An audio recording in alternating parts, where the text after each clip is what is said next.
todos estos gobiernos, todos cumplen a cabalidad con la agenda medioambiental, la agenda de género, la agenda del feminismo, la agenda del multiculturalismo, del animalismo. Los países están cayendo a pedazos.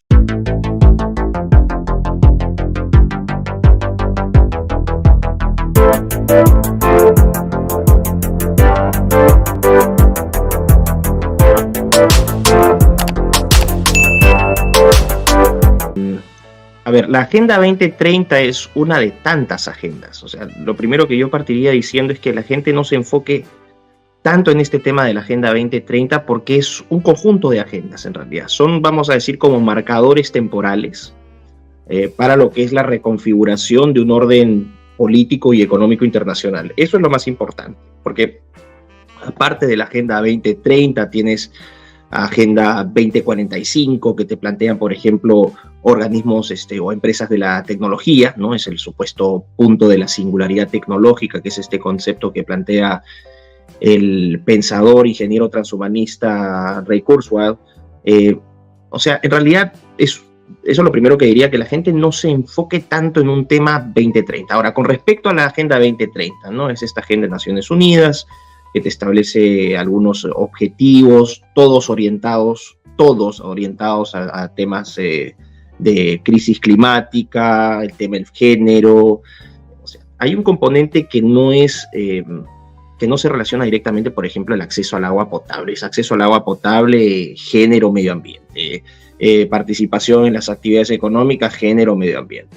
Es también parte de lo que tú has dicho, que cuando tú sacas toda esa basura, ¿no? Toda esa floritura, lo que te va a quedar es un armazón que encaja perfectamente con los, vamos a decir, los modelos constitucionales que se están armando ahora.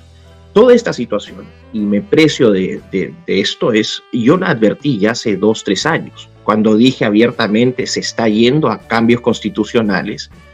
Creo que un tema muy importante es, por lo menos en el campo del análisis político, no de la política de a pie, pero en el campo del análisis político, aquellos que observamos procesos de cambio político, económico, social, tecnológico, es que tenemos que dejar de pensar en esta dualidad, en esta dicotomía izquierda-derecha, porque esta dicotomía izquierda-derecha se ha utilizado para distraer y entorpecer a la gente.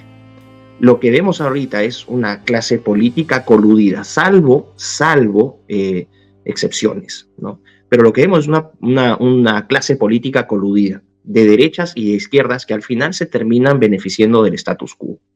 Lo que me cuentas en Chile, Piñera II le deja servida la mesa a un, lo voy a decir con pena, pero es una realidad, al impresentable de Boric, ¿no? Que es tan impresentable como Castillo, para que no se sientan ofendidos mis amigos chilenos, que es tan impresentable como Petro. Ahora, Petro es bastante más inteligente. Pero mírate el caso de Perú también. Supuestamente empezó siendo un presidente de derecha, Pedro Pablo Kuczynski, fue destituido por el Congreso, entró este comodín que es Vizcarra, que era no vamos a decir que era de izquierda, era un centro tibio, un centro tibio.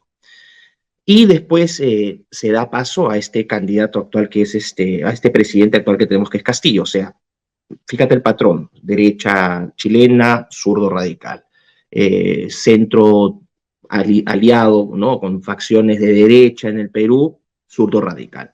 Y mira el caso de Colombia, tienes un Duque que también tuvo todo para hacer, ¿no? Tuvo 4 años para hacer reformas importantes en Colombia, se dedicó a toda la agenda que estamos hablando, género, medio ambiente, feminismo. O sea, reformas de fondo, sobre todo de carácter económico, que pegaron duro, sobre todo para la población en común por la pandemia.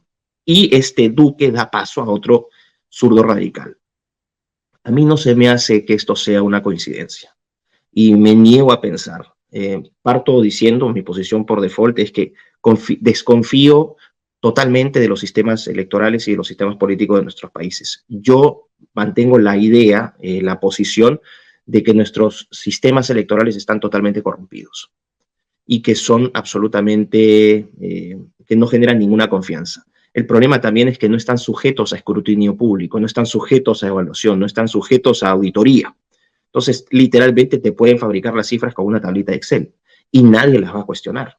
porque aparte de eso tienes, y esto es el patrón que se repite en todos los países también, tienes una plataforma mediática, una media oficialista casi en su totalidad, que se encarga de avalar estos supuestos resultados democráticos, y detrás de eso, encuestadoras, de las cuales tampoco tengo confianza alguna, que también ¿no? que te construyen con números o te aportan la parte cuantitativa de la narrativa política. Entonces, no se me hace coincidencia. El caso de Argentina también, ¿no? Ahora tienes a Fernández. Fernández es el, vamos a decir, el ahijado del kirchnerismo, ¿no? Es un cacique del kirchnerismo. También, o sea, ahora entran las elecciones en Argentina, está esta posibilidad de Milei, que a Milei lo quiero observar, yo no me sumo a este entusiasmo ¿no? generalizado por Milei. Yo creo que por Milei van a hablar sus actos, no sus palabras. Pero también estás en esta disyuntiva, ¿qué es lo que pasa con Argentina? Si es derecha o izquierda, al final, por sus políticas los conoceremos. El caso de Brasil, que se viene ahorita con Bolsonaro, nuevamente un presidente de derecha, y es casi un hecho, lamentablemente, que va a salir, no necesariamente por voluntad popular, pero es un hecho que va a salir Lula da Silva.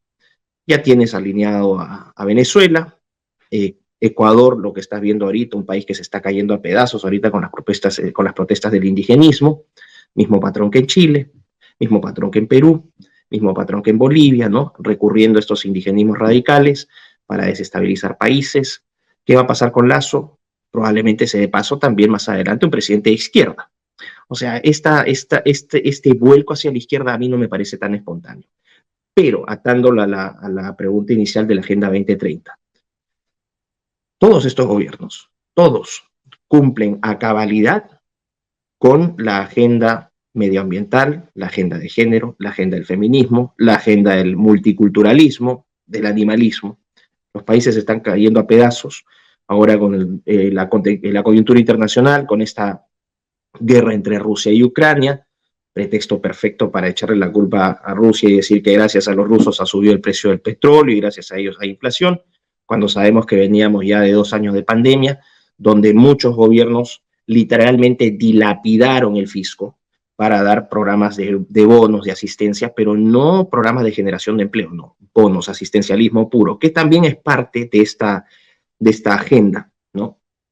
De un Estado cada vez más intervencionista, de un Estado cada vez más omnipresente, ya un Estado que destruye la soberanía de las familias directamente y viene a ser ya casi un Estado padre y madre, o pedre o medre, según la estupidez esta del lenguaje inclusivo. Entonces, que este patrón se repita en todos estos países, que no son solamente en Sudamérica, lo ves también en Europa, lo ves también en Norteamérica. A mí no se me hace coincidencia, esto es deliberado. Eso yo partiría diciendo. Y para cerrarlo, la Agenda 2030 es simplemente un marcador más dentro del conjunto de agendas que existen en el mundo. ¿Cuál es el propósito de la Agenda 2030? Desde mi perspectiva, utilizar el pretexto del alarmismo climático, ¿no? Para tener cada vez estados más invasivos, más reguladores, más totalitarios, mayor control sobre la vida de los individuos.